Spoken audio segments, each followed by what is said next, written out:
Hello friend, চলে আসলাম নতুন আরেকটি ভিডিওর সাথে। আজকে দেখতে পাচ্ছ দুধটা প্রথমে জাল দিয়ে নিচ্ছি, জাল দিয়ে দুধটাকে গাঢ় করে ফেলবো, কারণ করব আইসক্রিম।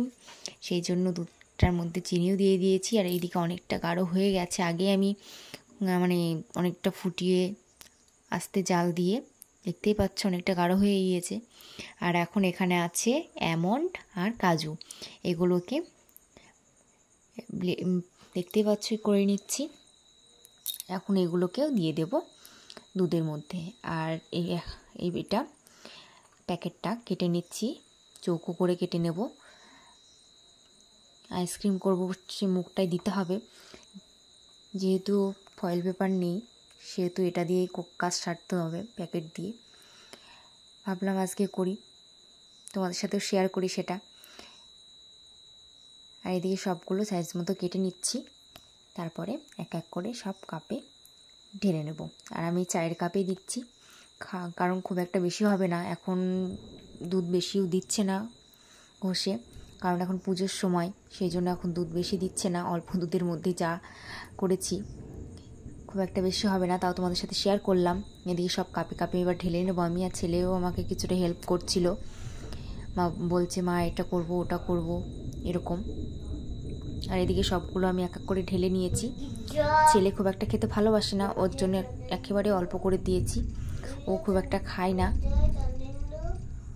এটা খেতে খুব একটা পছন্দ করে না, ওর বলা যায় না, সময়তে আবার খায়। এখন সব ছেলে দেখতে পাচ্ছ আমি এক এক করে কাটা দিয়ে নিচ্ছি, আর ছেলে এক এক করে কাঠিগুলো দিয়ে দিচ্ছে। আর কাঠিগুলো দেখতে পাচ্ছ, এগুলো কিন্তু বাড়িতে তৈরি করা, তোমাদের দাদাভাই তৈরি করে দিয়েছে, আমি বলেছিলাম। আর খেতে কিন্তু খুব টেস্টি হয়। এর আগেও অনেকবারই করেছি, তাই ভাবলাম আবার একটু করি। ঠান্ডা তো পড়েই যাচ্ছে, তার আগে একটু আইসক্রিম খাওয়া যাক। ঘরের তৈরি আইসক্রিম একটা অন্যরকম টেস্ট। এখন সবগুলো দেখতেই পাচ্ছ মোটামুটি প্রায় হয়ে গেছে, আর একটা বাকি আছে। সবগুলো কমপ্লিট। এখন সবগুলো ডিপ ফ্রিজের মধ্যে রেখে দেব। আর এটা রেখে দেব এবং পরের দিনকে এটা তুলব। এদিকে রেখে দিই।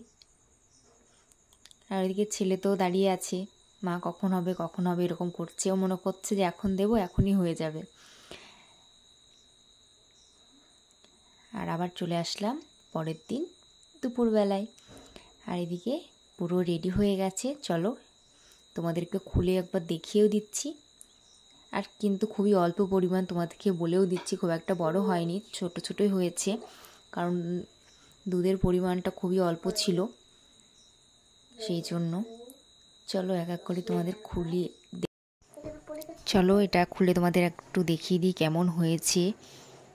এই যে এখন হাত দিয়ে নাড়িয়ে এটা তো বের করতে হবে এর মধ্যে থেকে, সেই জন্য হাত দিয়ে একটু ঘুরিয়ে নিচ্ছি, তাহলে সাইড থেকে গলে গিয়ে উঠে যাবে। এই যে, তাও পাচ্ছি না আমি। তাহলে আমার এই ভিডিওটি তোমাদের কেমন লাগলো অবশ্যই কিন্তু কমেন্ট করে জানিও। দেখা হবে নতুন আরেকটি ভিডিওর সাথে। টাটা।